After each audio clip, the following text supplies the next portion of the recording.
এবার ঢাকাবাসীর ঘাড়ে নিঃশ্বাস ফেলছে ভয়ঙ্কর সাপ রাসেল ভাইপার। গ্রাম চরাঞ্চল পেরিয়ে এই সাপ চলে এসেছে ঢাকার খুব কাছেই। যে রাসেল ভাইপার এতদিন উপকূলীয় এলাকায় তাণ্ডব চালিয়েছে, সেই রাসেল ভাইপার ঢাকায় আসলো কিভাবে, জানাচ্ছেন সহকর্মী মোহাম্মদ সোহাগ বিশ্বাস।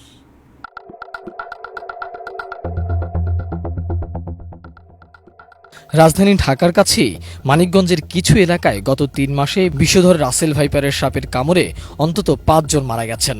সরকারি কর্মকর্তারা এ তথ্য জানিয়েছেন। রাসেল ভাইপার সাপ বাংলাদেশে চন্দ্রবোড়া বা উলুবোড়া নামেও পরিচিত। বাংলাদেশে যেসব সাপ দেখা যায় সেগুলোর মধ্যে এটি সবচেয়ে বিষাক্ত বলেই বিশেষজ্ঞরা বলে থাকেন। এর আগে ২০২১ সালে দেশের উত্তর পশ্চিমাঞ্চলের কয়েকটি এলাকায়, বিশেষ করে পদ্মা তীরবর্তী কয়েকটি জেলা ও চরাঞ্চলে এই সাপের কামড়ে ২ জন নিহত হয়েছেন, বেশ কয়েকজন আহত হয়েছেন। এই ঘটনা বেশ আলোচনার জন্ম দিয়েছিল। গত কয়েক মাসে এই সাপের কামড়ে অসংখ্য মানুষের মৃত্যু হয়েছে। এটি রীতিমতো গোটা দেশেই আতঙ্কের। কিন্তু গত কয়েক মাসে এই সাপের উপদ্রব দেখা যাচ্ছে ঢাকার একেবারে কাছে মানিকগঞ্জ জেলার হরিরামপুর উপজেলার চর এলাকাগুলোতে। এ থেকে আতঙ্ক ছড়িয়ে পড়ছে ঢাকার মধ্যে ঢুকে পড়তে পারে এই রাসেল ভাইপার সাপ। মূলত ২০১৩ সাল থেকে এই সাপটি বেশি দেখা যাচ্ছে।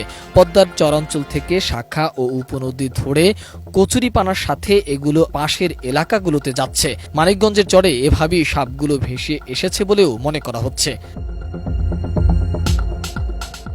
হরিরামপুরের লেসরাগঞ্জ ইউনিয়ন পরিষদের কাঞ্চনপুর ও ফরিদপুর সদর উপজেলার চরে সেলিমপুর এলাকায় সবশেষ সাপটির কৃষকদের দৃষ্টিতে এসেছে।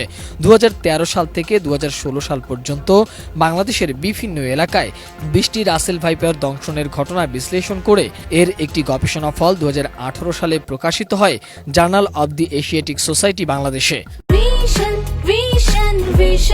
100% কপার কন্ডেন্সারে তৈরি ভিশন ফ্রিজ, তাই গুণে মানে অটুট থাকে বছরের পর বছর। এছাড়া ২০১৪ ও ২০১৫ সালে উত্তর পশ্চিমাঞ্চলের কয়েকটি চর এলাকায় বিভিন্ন জায়গা থেকে উদ্ধার করা অন্তত ৫টি রাসেল ভাইপার সাপ অবমুক্ত করা হয়েছে।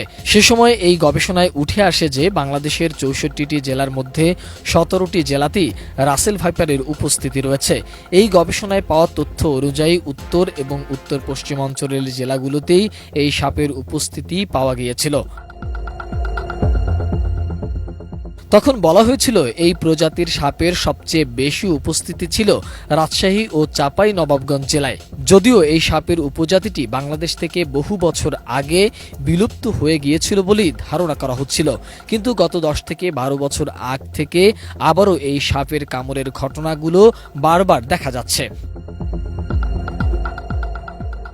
ঘন ঝোপঝাড় আর পরিত্যক্ত জমি অপেক্ষাকৃত কমে যাওয়ায় এই সাপ কৃষি জমিতেই থাকে, যার ফলে যারা মাঠে কৃষিকাজ করতে যান তারা রাসেল ভাইপারের দংশনের সবচেয়ে বেশি শিকার হচ্ছে। এছাড়া বর্ষাকালে নদীর পানি বাড়ার ফলে ভারতের নদ নদী থেকে ভেসেও এই সাপ বাংলাদেশে প্রবেশ করতে পারে বলেও ধারণা করা হচ্ছে।